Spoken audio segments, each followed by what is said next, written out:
एक बुजुर्ग आदमी बुखार से ठुठरता और भूखा प्यासा मंदिर के बाहर बैठा था। तभी वहां पर नगर के सेठ अपनी सेठानी के साथ एक बहुत ही लंबी और महंगी कार से उतरे। उनके पीछे पीछे उनके नौकरों की कतार थी। उनके साथ 5 नौकर थे। सभी ने फल, फूल, हीरे और जवाहरात पकड़े हुए थे और पंडित जी को दान देने के लिए मलमल के 3 जोड़ी धोती, कुर्ता और मिठाइयों के थाल पकड़े हुए थे। पंडित जी ने उन्हें आते देखा तो दौड़ के उनके स्वागत के लिए बाहर आ गए। बोले, आइए आइए सेठ जी, आपके यहाँ पधारने से तो हम धन्य धन्य हो गए। सेठ जी ने नौकरों से कहा, जाओ तुम सब अंदर जाके थाल रख दो। हम पूजा पाठ संपन्न करने के बाद भगवान को सारी भेंटें समर्पित करेंगे। बाहर बैठा बुजुर्ग आदमी ये सब देख रहा था। उसने सेठ जी से कहा, मालिक 2 दिन से भूखा हो, थोड़ी मिठाई और फल मुझे भी दे दो खाने को। सेठ जी ने उसकी बात को अनसुना कर दिया। बुजुर्ग आदमी ने फिर सेठानी से कहा, ओ मेम साहिबा, थोड़ा कुछ खाने को मुझे भी दे दो, मुझे भूख से चक्कर आ रहे हैं। सेठानी चिढ़ने को बोली, बाबा ये सारी भेंटें तो भगवान को चढ़ाने के लिए है, तुम्हें नहीं दे सकते। अभी हम मंदिर के अंदर घुसे भी नहीं है और तुमने बीच में ही टोक लगा दी। सेठ जी गुस्से में बोला, लो पूजा से पहले ही टोक लग गई, पता नहीं अब पूजा ठीक से संपन्न होगी भी या नहीं। कितने भक्ति भाव से अंदर जाने की सोच रहे थे और इसने अड़चन डाल दी। पंडित जी बोले, शांत हो जाइए सेठ जी, इतना गुस्सा मत होइए। अरे क्या शांत हो जाइए पंडित जी, आपको पता है पूरे शहर के सबसे महंगे और मिठाइयाँ हमने खरीदे थे प्रभु को चढ़ाने के लिए, और अभी चढ़ाया भी नहीं कि सारा का सारा मूड ही खराब हो गया। अब बताओ भगवान को चढ़ाने से पहले इसको दे दे क्या?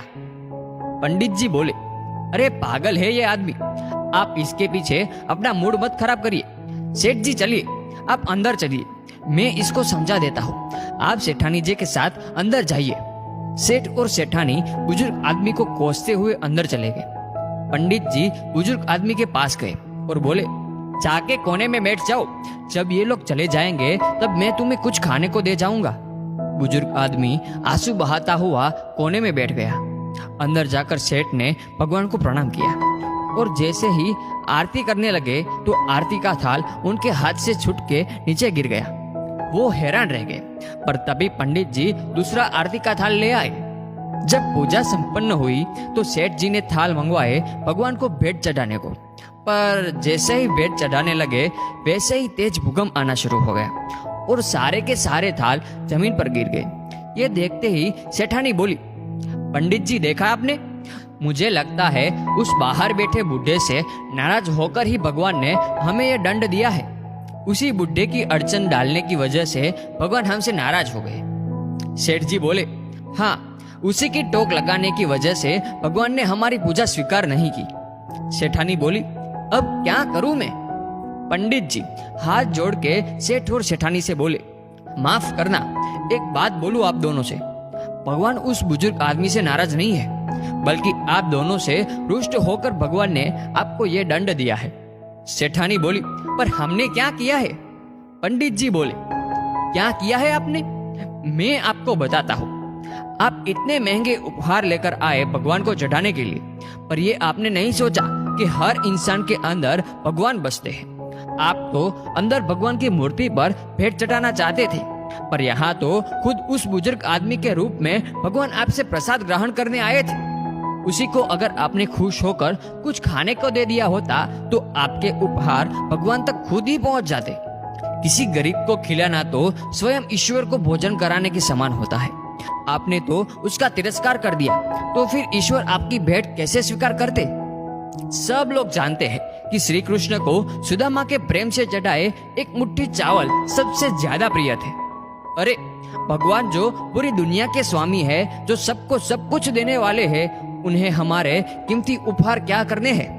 वो तो प्यार से चढ़ाए एक फूल, प्यार से चढ़ाए एक बेलपत्र से ही खुश हो जाते हैं। उन्हें महंगे फल और मिठाइयाँ चढ़ा के उनके ऊपर एहसान करने की हमें कोई आवश्यकता ही नहीं है।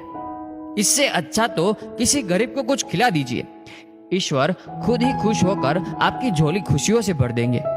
और हाँ, अगर किसी मांगने वाले को कुछ दे नहीं सकते तो उसका अपमान भी मत कीजिए, क्योंकि वो अपनी मर्जी से गरीब नहीं बना है।